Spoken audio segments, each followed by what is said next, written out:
Hi guys, welcome to my YouTube channel talk with Anu. आज हम start करने जा रहे हैं chapter first non profit organisations का इंट्रोडक्शंस। तो आइए आज हम इसकी बेसिक टर्म्स देखते हैं। सबसे पहले है सब्सक्रिप्शंस, जो कि एवरी मंथ एवरी ईयर्स हमें पे करना रहता है, वो भी मेंबर्स के द्वारा इनकम हमें देनी पड़ती है। मेड बाय मेंबर्स में मेंबर्स ही इनकम बनाते हैं इन एनपीओ। सेकेंड आता है चैरिटी, जो कि होता है चंदा। थर्ड है लाइफ मेंबरशिप फीस, जो भी जीवन सदस्यता शुल्क लेने के लिए जो भी मेंबर्स आते हैं तो उन्हें एक फीस देनी पड़ती है, जो कि कहलाती है life membership fees. Entrance fees, जो भी प्रवेश शुल्क होती है, जो भी अपने जो भी एक ग्रुप बनाया है उसकी जो प्रवेश, अपने जैसे कि एक ग्रुप बना हुआ है उसमें भी कोई और अपने साथ जुड़ना चाहता है तो उसकी होती है प्रवेश शुल्क, ठीक है।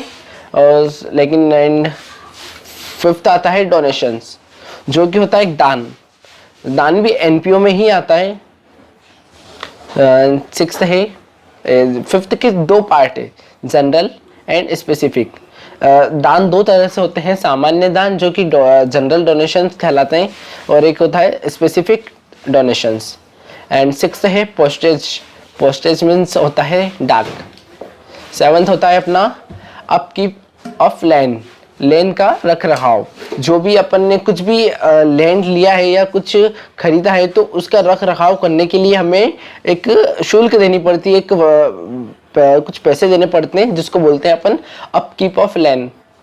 एंड लास्ट होता है अपना एट्थ ऑनोरेरियम, जो कि एक मानदेय, एक होता नहीं, अगर किसी ने अपन को या कुछ भी कार्यक्रम अपने स्कूल में हुआ, वो अपन किसी गेस्ट को बुलाते हैं तो अपन उनको क्या देते हैं, अपन उनको मान सम्मान देते हैं। और आपने देखा होगा कि जो अपन एंड में वो जब जाते हैं तो अपन उनको एक गुलदस्ता देते हैं, वो होता उनका मान।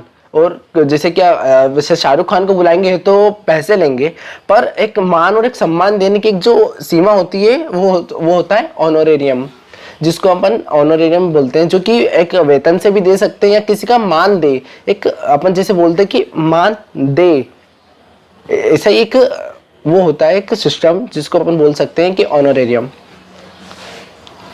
एंड फिर आता है अपना रिसिप्ट एंड पेमेंट अकाउंट। इस चैप्टर में दो तरह के क्वेश्चंस होंगे, एक होगा receipt and payment account, and second होगा अपना इनकम एंड एक्सपेंडिचर्स अकाउंट। जो कि first receipt and payment account है, उसमें आपने देखा ही होगा कि जो अपने लास्ट ईयर 11th क्लास में जो चैप्टर्स पढ़े थे, जो कि जिसमें अपन को कैश अकाउंट बनाना होता था, उसमें अपन एक तरफ लिखते थे, मैंने आपको समझाया था कि अपन पापा करके लिखते थे, मतलब पर्टिकुलर अमाउंट। अब इसमें ऐसा है कि इसमें पहले अपन को लिखना होगा receipt amount and payment amount. ये से 4 कॉलम्स बनेंगी। मैं आपको इसका वीडियोस में आगे बताऊंगा कि आप देखते जाइए, बस वीडियो कंटिन्यू करें। और जो रिसिप्ट होता है, जैसे कि पर्टिकुलर अपन कैश में इधर आता तो डेबिट होता और इधर आता तो क्रेडिट होता, वैसे ही जो रिसिप्ट है इधर की साइड अपना डेबिट आया, जो भी अपना आएगा वो रिसिप्ट में लिखाएगा, और जो भी जाएगा वो अपना पेमेंट में लिखाएगा। एंड थर्ड, ऑल रिसिप्ट्स और पेमेंट्स, मतलब जो भी रिसिप्ट्स और पेमेंट्स हैं वो सब अपने यहीं पर लिखाएंगे रिसिप्ट और पेमेंट के अंदर। All expense, income, capital natures और रिवेन्यू नेचर्स आर रिकॉर्डेड। इसमें जो है इनकम्स, कैपिटल्स, नेचर और रिवेन्यू आइटम, जो भी अलग कुछ भी हो, जिसका भी कुछ अलग नेचर तरह से रिवेन्यू या कुछ भी रिकॉर्ड, वो सब यहाँ पर रिकॉर्ड होता है।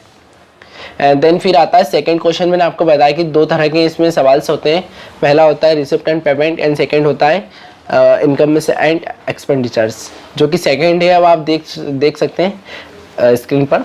एक्सपेंडिचर्स, ऑल एक्सपेंसेस डेबिटेड, जो भी एक्सपेंसेस होते हैं वो सारे डेबिट होंगे, और जो भी इनकम है all incomes are games credited, वो भी जो भी इनकम्स होती है वो सारी क्रेडिटेड होंगी अपनी। ओनली रिवेन्यू नेचर्स, इसमें only revenue natures and expense income to be recorded, इसमें केवल यही रिकॉर्ड होगी। एंड फोर्थ है अपना only those expense incomes which are related current year, जो भी इस साल की जो करेंट ईयर चल रहा है वही इसमें इनकम और एक्सपेंडिचर्स अकाउंट में बनेगी, उसी की आगे फॉर्मेट बनेगा।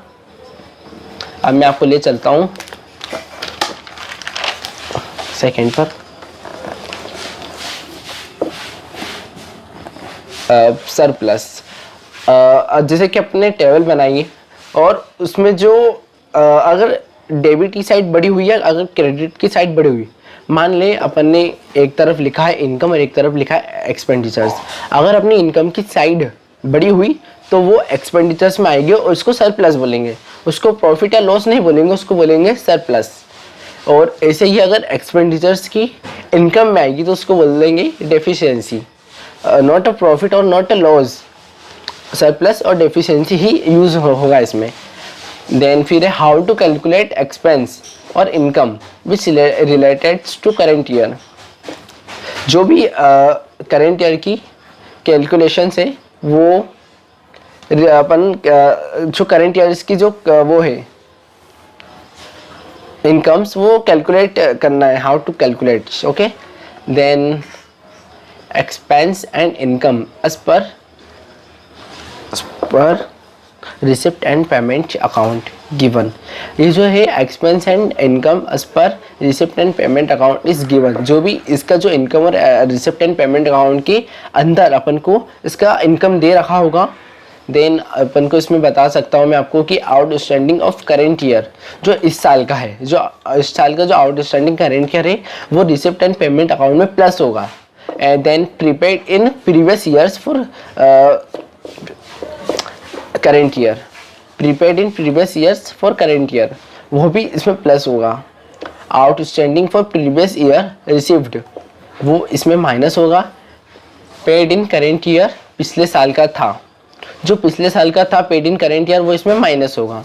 Okay, then advance for next year, अगले साल के लिए, जो भी अगले साल के लिए अपन को अभी ही दे देगा वो भी अपन इसमें माइनस ही होगा, जो इस साल का बस वही प्लस होगा। I know you understood my ऑल्स। एंड देन एक क्वेश्चन में आपको बता सकता हूँ, जो फर्स्ट है क्वेश्चन ही अपना फर्स्ट है, देख सकते हैं आप। जैसे कि मैंने आपको बताया कि एक रिसिप्ट अमाउंट पेमेंट अमाउंट जो अपन ने बनाया, पहले यहाँ पर लिखते थे अपन पर्टिकुलर अमाउंट। पहले पापा था यहाँ पर, अब हो गया है रापा। तो अब आपको इसी से याद करना पड़ेगा। जैसे कि मैंने आपको यहाँ पर बताया है कि जो income as per receipt and payment account given रहती है वो यहाँ पर मतलब क्वेश्चंस में दी रही होगी। मैं आपको बता सकता हूँ बुक ओपन करके।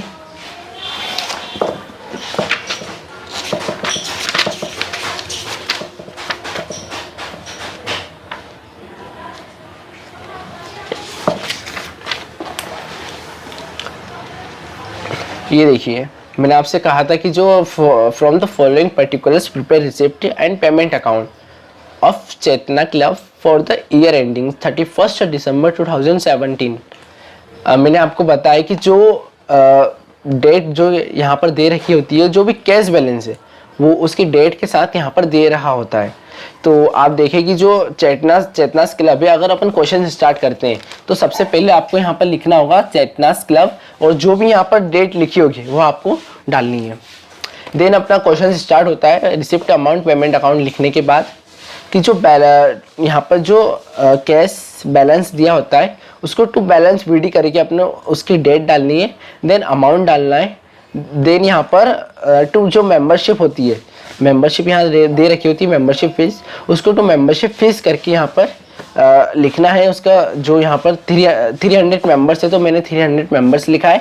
Then 25 member has been not paid, जो 25 लोगों ने पेमेंट नहीं करा है उनको मैंने यहाँ पर माइनस करा है।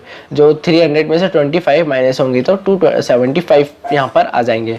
देन यहाँ पर बुक में लिखा है 5 members have paid the subscription in advance, जो नए साल का जो सब्सक्रिप्शन है वो 5 लोगों ने अभी से दे दिया तो वो यहाँ पर प्लस होगा, प्रीपेड, उसको प्रीपेड बोलेंगे। देन इसका पूरा टोटल आएगा 280। देन यहाँ पर मेंबर से 15 रुपीज़, तो 280 इंटू अपन ने 15 से इंटू करा। देन जो आंसर आया 420 200 जो वो यहाँ पर लिखेंगे। देन फिर जो बाय सैलरी है, जो भी यहाँ पर दे रखा होता है सेम वैसे ही अपन को यहाँ पर लिखना है by salary, by rent and furnitures and sundry expenses, by balance CD.